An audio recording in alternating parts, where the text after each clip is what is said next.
शुरू अल्लाह के नाम से जो नहायत मेहरबान और रहम करने वाला है। पेश खिदमत है हज़रत मौलाना जलालुद्दीन रूमी रहमतुल्लाह अलैह की हिकायात रूमी में से बहुत ही प्यारी हिकायत, जिसका उन्वान है जानवरों की ज़ुबान समझना। आइए जी हिकायत सुनते हैं। हज़रत मूसा अलैहिस्सलाम से एक आदमी ने दरख्वास्त की कि उसे जानवरों की ज़ुबान सिखा दे ताकि वो उनकी बाहमी गुफ्तगू समझ सके। हज़रत मूसा अलैहिस्सलाम ने फरमाया, इस बात को छोड़ दे क्योंकि इसमें कई ख़तरात पोशीदा होते हैं। कायदा है कि जिस बात से मना किया जाए उसकी तरफ रग़बत और बढ़ती है। अर्ज़ करने लगा, सरकार आप अलैहिस्सलाम अल्लाह ताला के नायब हैं, मेरी इस्तिदा कबूल फरमाएं।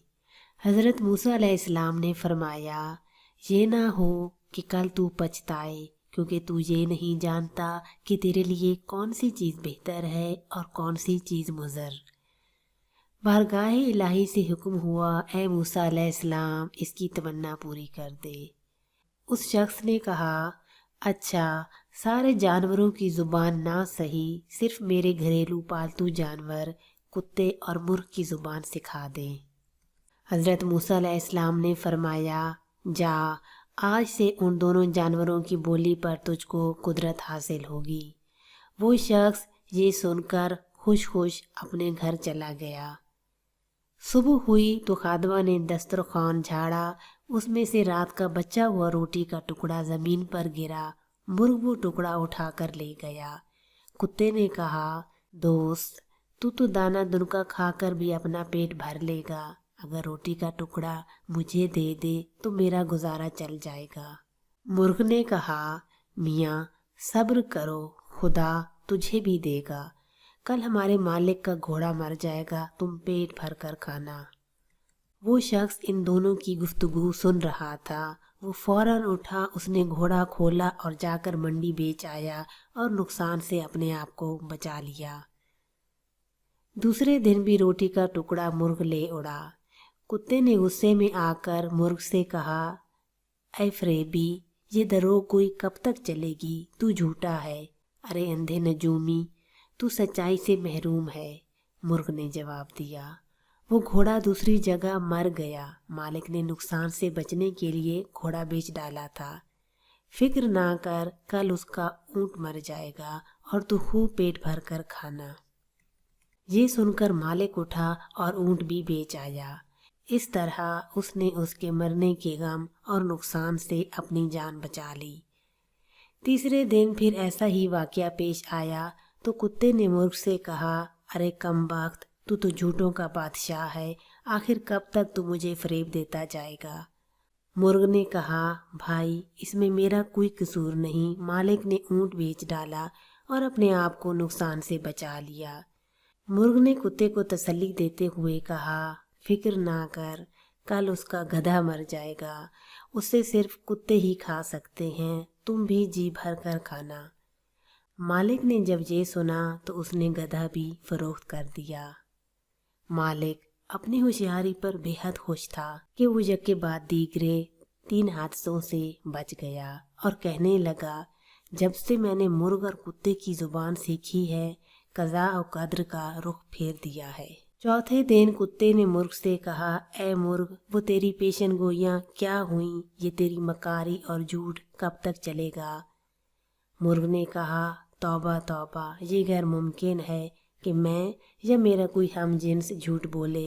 हमारी कौम तो मुअज्जिन की तरह रास्तगो है। हम अगर गलती से बेवक्त अजान दे बैठें तो मारे जाएं।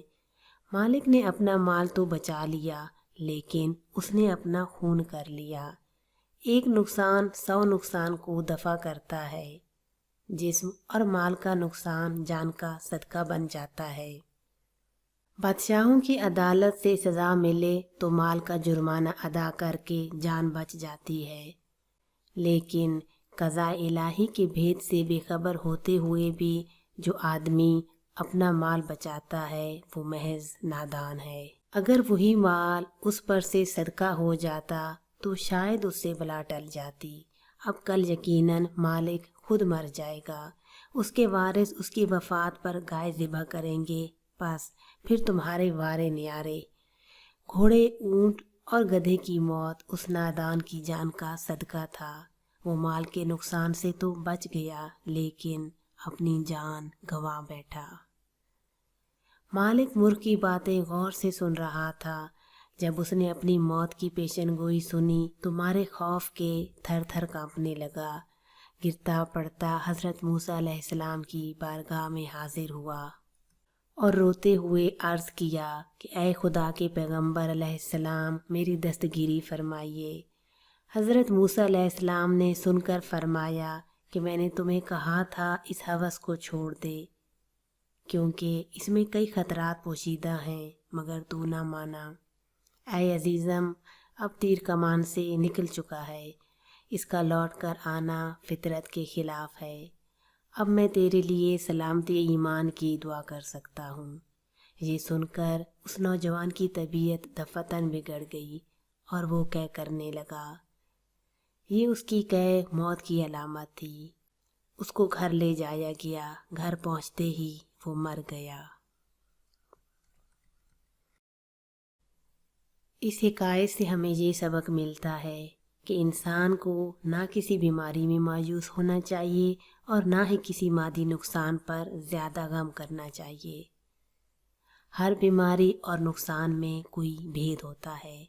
جسم کی بیماری یا مال کا نقصان کسی بڑی مصیبت کا صدقہ بن جاتا ہے اور اس کو ٹال دیتا ہے۔ آپ کو آج کی حکایت کیسی لگی؟ میرے ویڈیو کے کامنٹ باکس میں ضرور بتائیے گا۔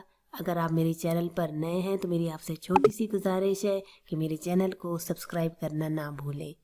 زندگی نے وفا کی تو پھر ملیں گے، تب تک کے لیے رب رکھا۔